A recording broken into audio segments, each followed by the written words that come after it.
is great because there's more people networking outside now, actually, rather than in the audience, and all of them are within crypto.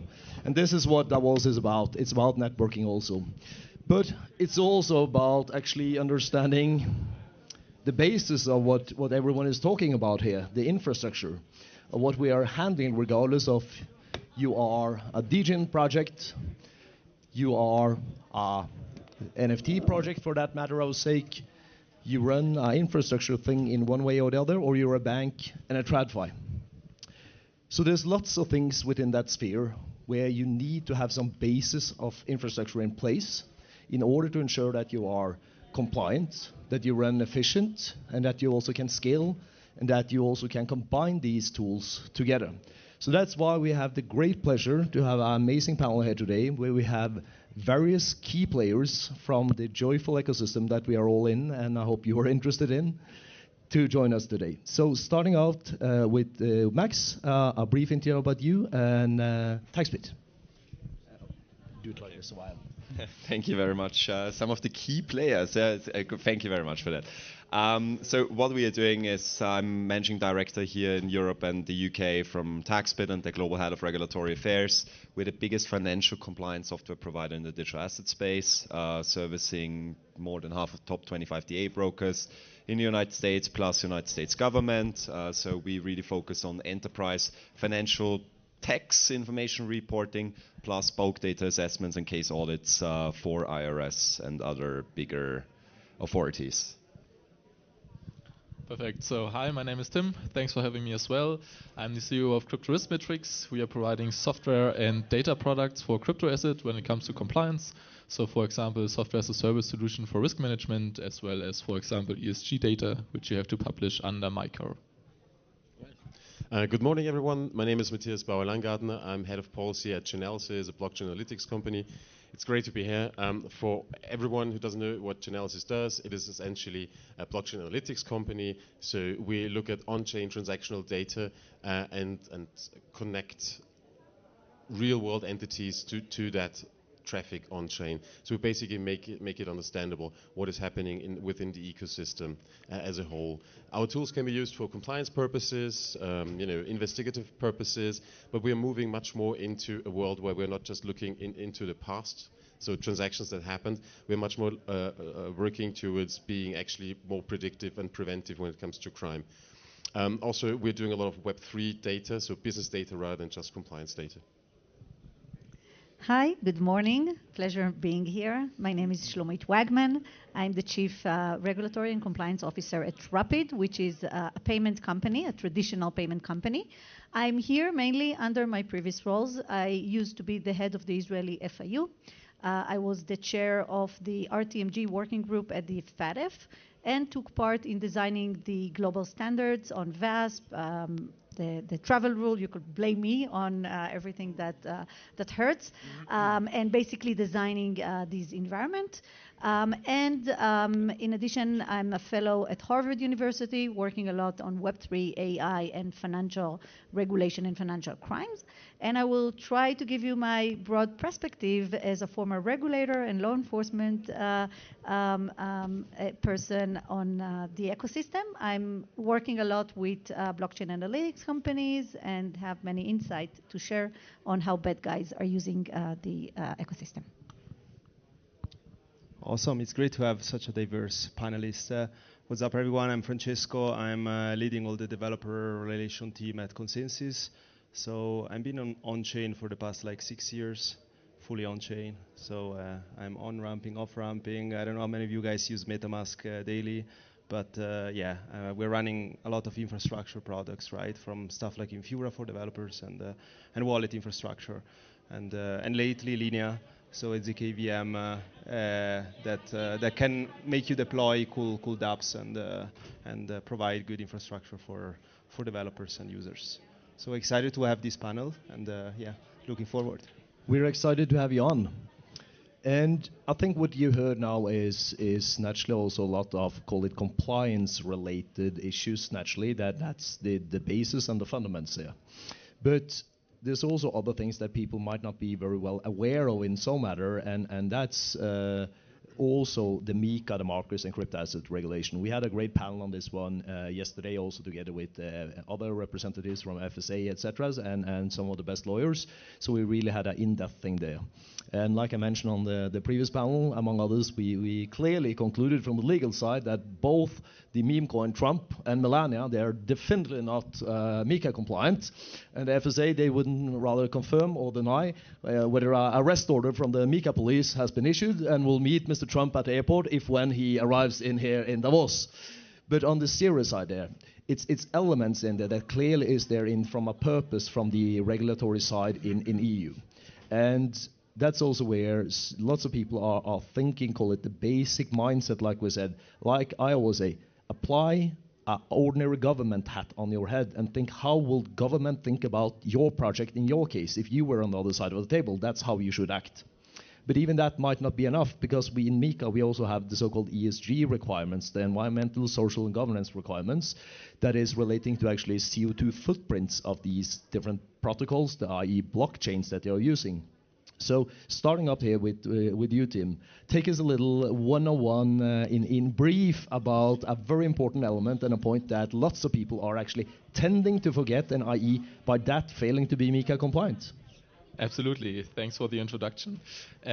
Like you said, there's this requirement within the MiCA. It's Article 66.5, which basically said that every crypto asset service provider, as well as every issuer of a crypto asset white paper, needs to disclose certain ESG data. With ESG data is basically only meant the E part of ESG, so it's only about sustainability or environmental, so nothing social or governmental. But there are 11 or 16 data fields, differs a little bit from the crypto asset, but in total 16 different data points which you have to disclose to be MiCA compliant within a white paper or on the website if you're a crypto asset service provider. And as you said, many people don't really see that or forget it because it's a really small part within the whole MiCA process. I mean, you have to worry about travel rule and all the other things which aren't always just fun. And so the ESG topic is always at the very bottom of every MiCA list. But yeah, there's a requirement you have to fulfill. It's basically not that easy to come up with certain data to provide these disclosures. So we are happy to provide them for sure. And if you're interested, come talk to me and I can walk you through how to calculate like an environmental footprint of a blockchain, of a crypto asset, on a token, on a layer 2. Of course, that's quite complicated, but you have to disclose if you want to be MiCA compliant. And that's interesting because the regulator doesn't really understand what he's doing there. There was a part within the whole MiCA process when it comes into place where they just wanted to forbid, for example, proof of work blockchains because they're energy intensive. Luckily, they didn't and only come up with the disclosures, but they are still in, and you have to provide the data. So remember that, guys. Yeah. Can I just quickly I'll throw pass it something over to in? you. That was my. Maybe also I love ESG requirements. So don't get me wrong. I think like what's very very important just to get, like also panel wise, right? Because this is why we have leadership people in the room. It's really about talking about the practical implications and also talking about infrastructure providers. I mean, ESG requirements are super hard to come up with. The question is, are they even precise? And after all, what's a practical output, right? I think also talking about MiCA, honestly, like MiCA, what's the purpose of MiCA? MiCA is there to actually provide a passporting regime within the European Union. The question is ultimately, will countries like, and by the way, I'm not talking on behalf of tax, but personal views only, will major jurisdictions like Germany accept MiCA passporting from Cyprus, from Malta, from Estonia, from Lithuania? That's all the questions that are going to be very, very interesting, right? Because everyone's caring about right now about getting a MiCA license, but what's going to be the practical effect? What's going to be the conclusion where you say, okay, is that actually something that allows you to operate in the whole of the European Union? And this is where ESG becomes very, very interesting, because then there are certain states, and this is mostly because it's based on directives and not regulations, that certain states gold plate, right? They introduce harsher requirements than others. This is where the travel rule comes into place, where AML requirements come into place, where taxation comes into place, and where you then think, okay, what's like, is there going to be one market in the European Union, and can we actually realize tokenized infrastructure within the European Union. So great stuff, don't get me wrong, but the question is then ultimately what's the practical output? But yeah, maybe... No, I just want to ask you, like, do you see company like moving away from like MiCA compliant regions? Or? So working as a lawyer, and also Magnus knows that it's like actually we see a trend that service provider go to more strict jurisdictions. You saw Bybit incorporating in Vienna, which is unheard of when you have income tax of up to 55%, right? So you have Bitpanda, which is operating out of Vienna, which I don't know why listed Trump coin and Milano coin. I'm not sure if that's compliant with MiCA. Anyways, so this, like, you see actually a trend where service providers start to not care that much about tax regimes, but actually to settle in super legit countries so that they can actually take advantage of passporting. Perhaps just one point on MiCA. I think that we see different approaches. We have the European approach to regulate everything, to create clarity, and to set expectation to private sector. And then we have the US, on the other hand, who does regulation mainly by enforcement. And I think that now with the Trump administration, we're going to see those trends actually clashing dramatically. Although I will add an asterisk that the FATF passed the virtual asset regulation, namely all the AML CFT package to impose it on digital assets under the US leadership in FATF under the Trump administration. So what I tend to think is that when we get to the red lines of national security, terrorism financing, the US has been and will be on the side of making sure to protect the environment. And an immediate clash that we see these days is, for example, USDT, which is not MiCA compliant, mainly they are working in the US. And what's going to happen now? Are we going to have two different ecosystems, or are they going to merge at some point? I would assume that they're going to merge and work coherently, although in spite of all the declarations that Trump made. That's my personal opinion. Maybe also one point that I would like to add around MiCA. Obviously, there's this passporting regime, but I think the other thing that MiCA does, it is a massive game changer from AML regimes into something much more holistic. And MiCA is designed in a way that essentially mirrors traditional finance, and that is something that will change the way companies operate, but it will also change the way companies will be received. So I think they're getting much closer to TradFi. They are getting much more regulated as the traditional financial sector, which can be seen as a very positive thing because it will just speed up adoption. It will bring TradFi much closer to the crypto space, and these things will merge, and at some point you might end up with a tokenized infrastructure. We've tried to do like a holistic European regime with the traditional financial markets, the capital markets union, for like, I don't know, 15, 20 years now, and it didn't really work. With MiCA, hopefully we've got something that actually allows us to have a market that works across Europe. Whether or not, a passport from Malta or Cyprus will be accepted in Germany, to be honest, like on a legal perspective, I don't think they have got loads of choice. It's more around how things are implemented, how things are dealt with on a practical level, as you say. And I see, quite a few divergent views on distinct issues around MiCA. Yeah, and what we see in practice, from you mentioned it briefly, Max, but I've seen the same thing. Talking to different governments in different jurisdictions, they clearly says, no way in hell we are going to accept an application that comes from this jurisdiction A or B or C. That's the clear answer. And then just like you say, well, what about the EU rules in terms of the passporting? This is politics, and it's not going to happen. So that's also why I personally predict that within this year we will spend, or within the MiCA year, so to say now, we'll spend at least that year before we will have some certain degree of clarity. I think there will be also projects popping up there where we will see errors occurs and people saying, who the F approved these guys? Now we need to align on something more of a benchmark, of a checklist for all FSA, and not say, hey, all relevant competent authority. It's like the in principle MiCA approval.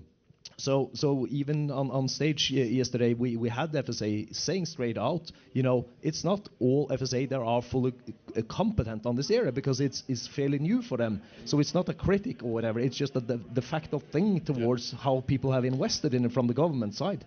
Yeah, but you also have the other dimension, which is the market, right? One thing is making sure you get a MiCA license. That's the first step.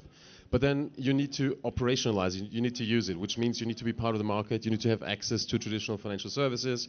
And even in the past, it has been an issue when you are associated with a certain jurisdiction, because you will probably not get, mainstream high street banking from, the big guys that you probably might need to have. You will probably also be restricted in terms of partners you can get. So I think there's also this market side of it too. Maybe just a question on this for the panel. Do you really think that matters in the B2C market from many institutions? When I talk to clients, some of them are mentioning, okay, we just get any shitty license from Cyprus or anywhere else and say, okay, we are only targeting like B2C market and our customers doesn't care where our license come from. We just want to be some kind of compliant. Of course, there are institutions that need to be fully compliant, especially if you're B2B and need the maximum compliance level like in Germany. But I already met some guys who said, okay, I don't care. So what do you think there? Actually, I could respond to that as a payment company, which is not a VASP. We're constantly looking for VASP to work with. Of course, it matters. We're getting. I don't want to name jurisdictions and to undermine their efforts. But of course, we will always prefer to go with a stronger entity. And by the way, it's bizarre sometimes. Certain countries that are giving licenses or registration for the interim period. I will not expand more on that. And maybe to add to that, I think that actually in the B2C business, you need more credibility than on the B2B level.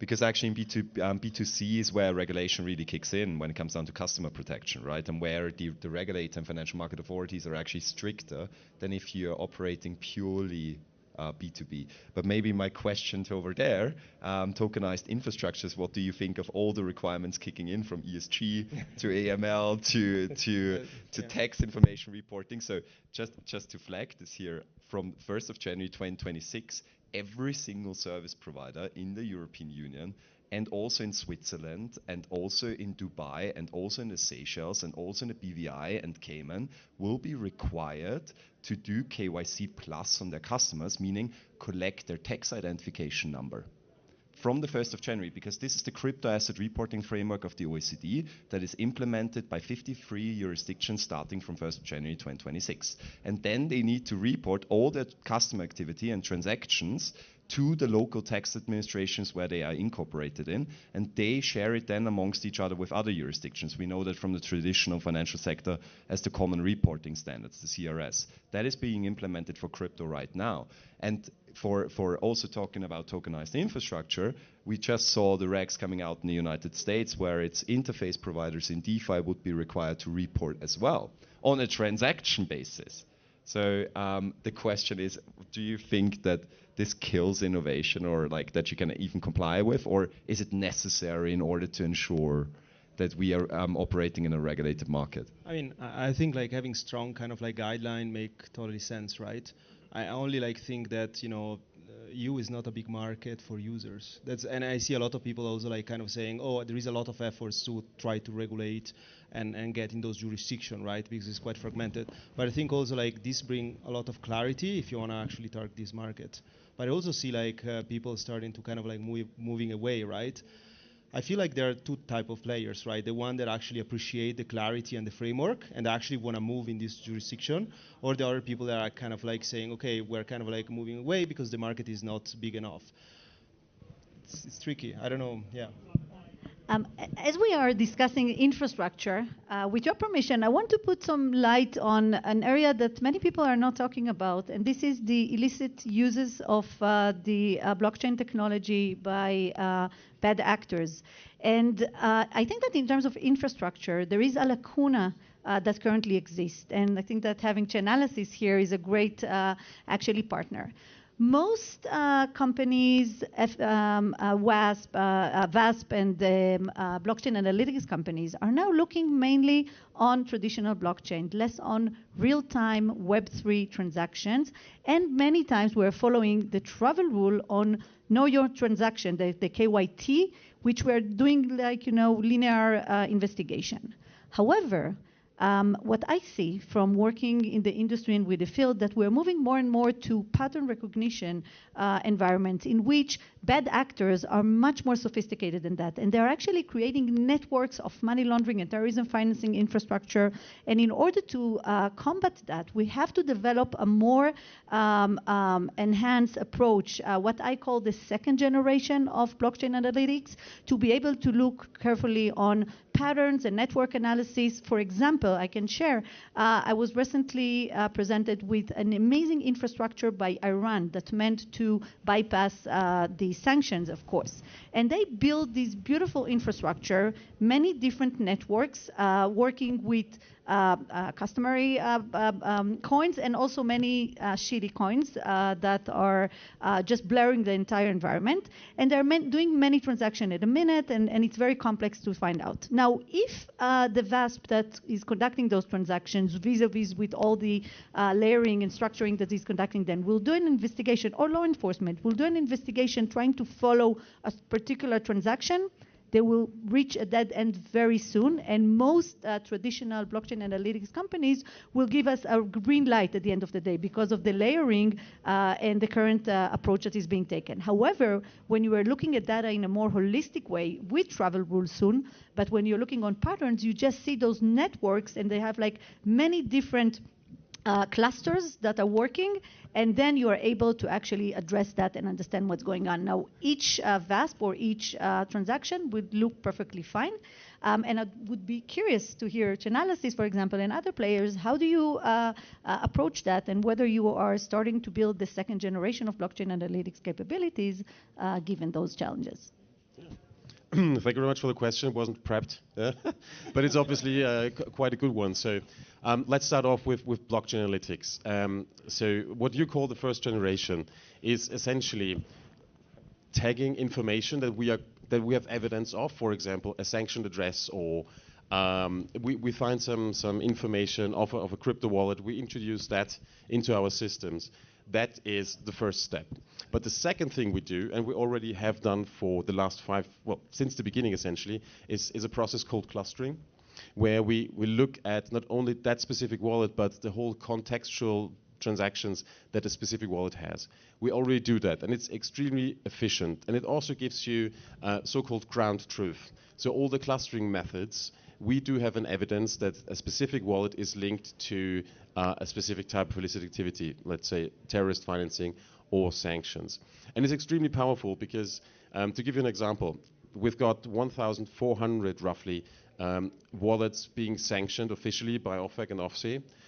If you look at our sanctions list of wallets, thanks to clustering, we've got roughly 9.5 million addresses in our systems flagged. So it gives you an idea of the power of clustering.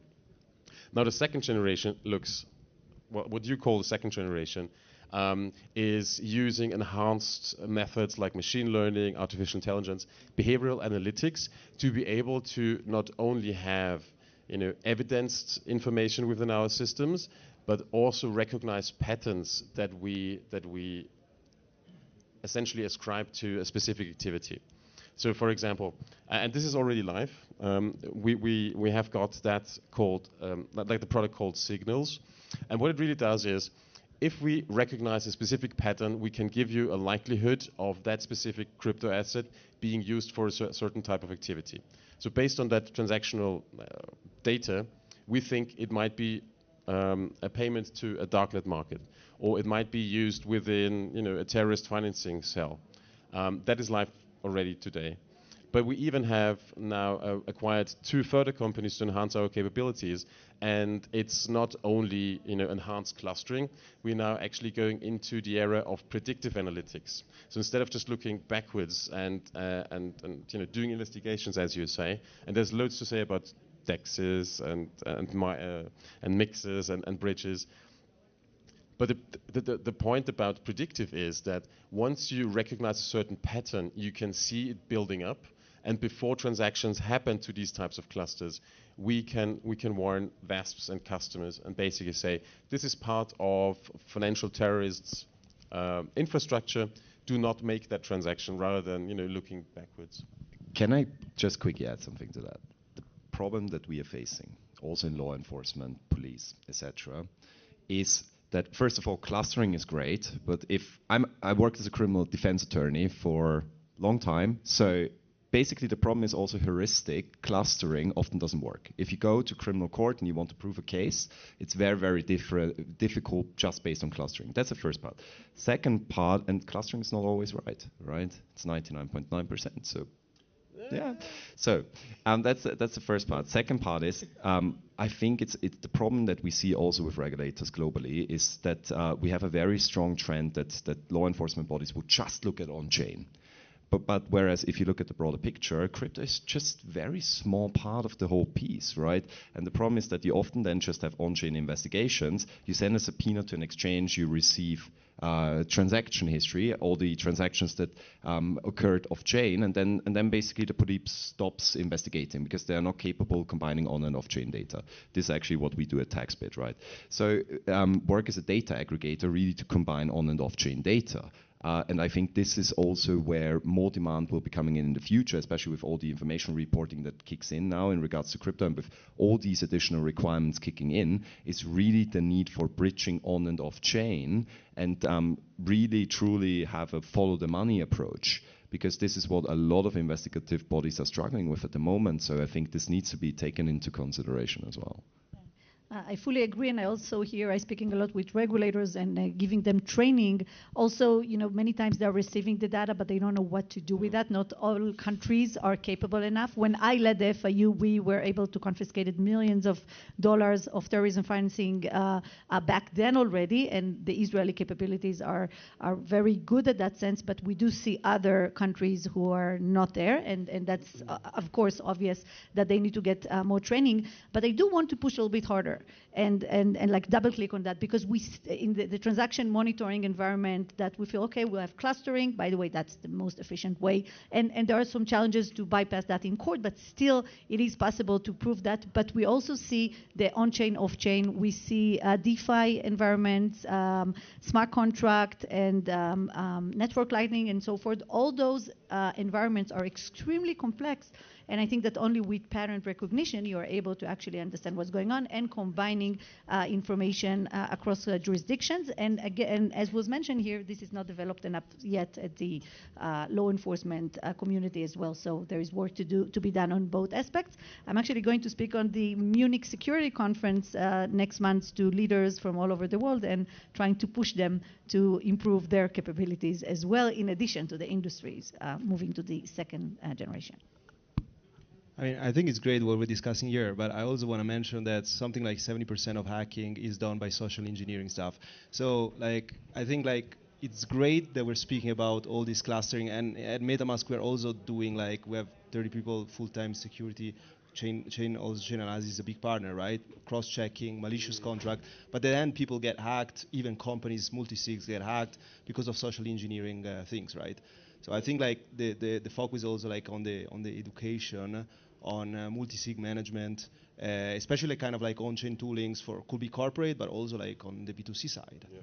And also I think another aspect is because blockchain analytics, we've been talking about transactional level, but you can also think about blockchain analytics on an asset level and actually look at really holistically about how an asset is moved, who's holding it, what's the exposure to certain sanctions or terrorist financing, and you've got that sort of horizontal layer. And what we think would make a massive difference if you actually have obligations for stablecoin issuers, for example, for issuers to monitor transactions more holistically rather than just the ones that they're directly part of, because they've got the superpower of actually freezing stablecoins. So when an issuer is aware of the fact that its stablecoin is used for terrorist financing, they can actually, just freeze that asset. And that's a superpower that you can't have in cash, for example. And I think we need to use that much more.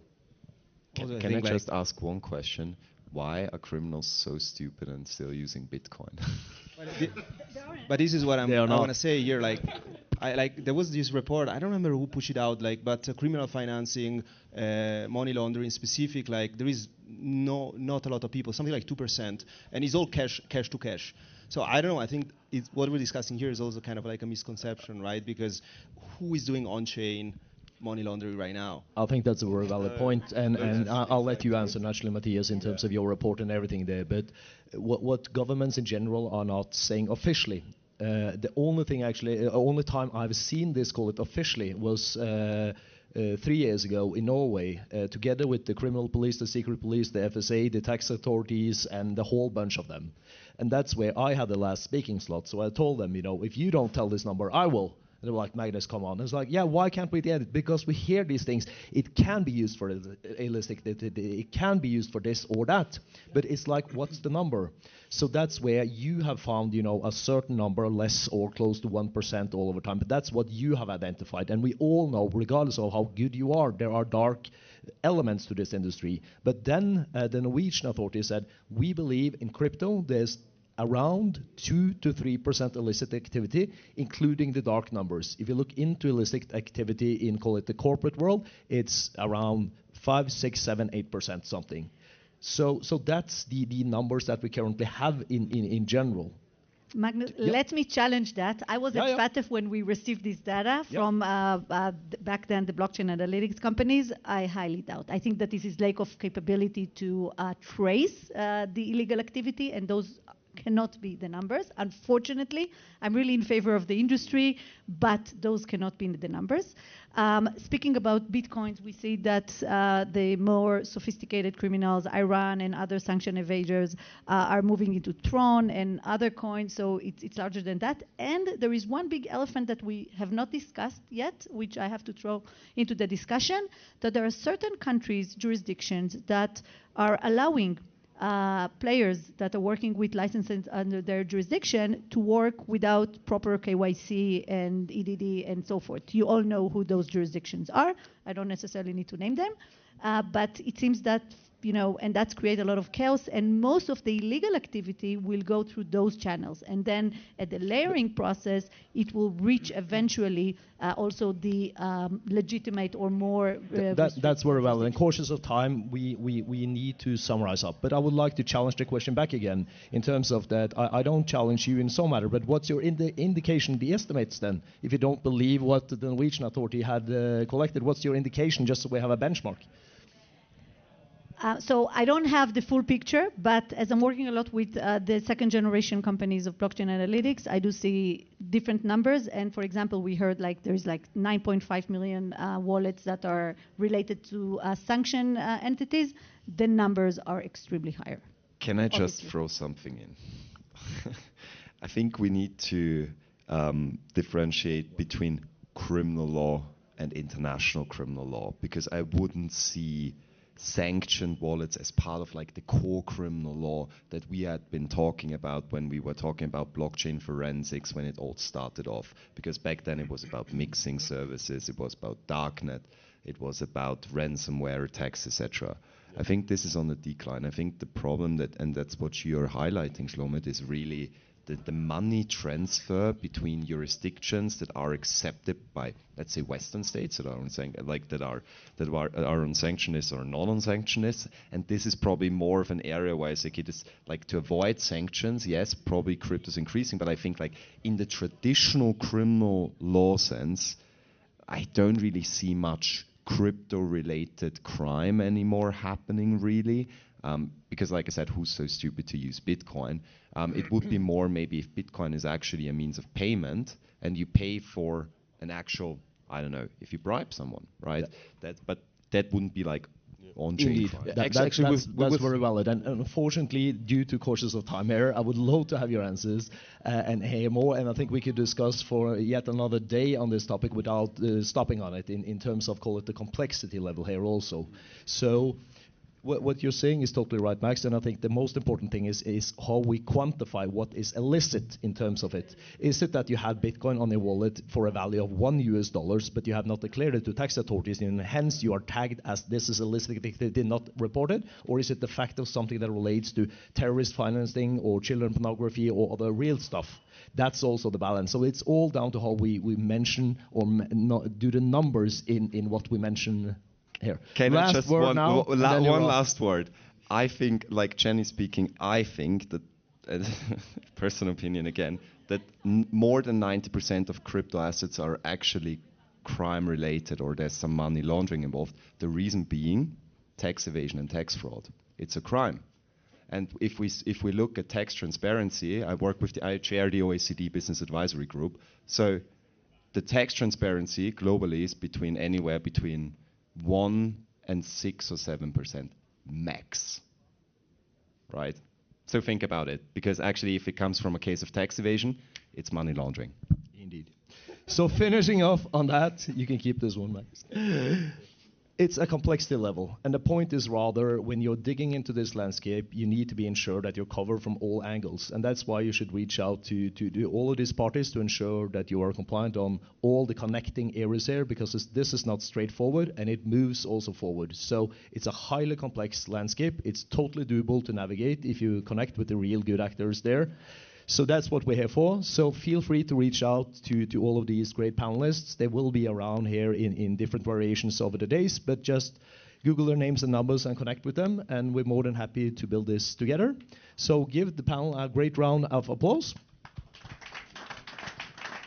And thank you for coming. And now we will have a 2-minute short break. Just stretch your legs, get something to drink, and we will have an amazing panel on real-world assets coming up now in 2 minutes.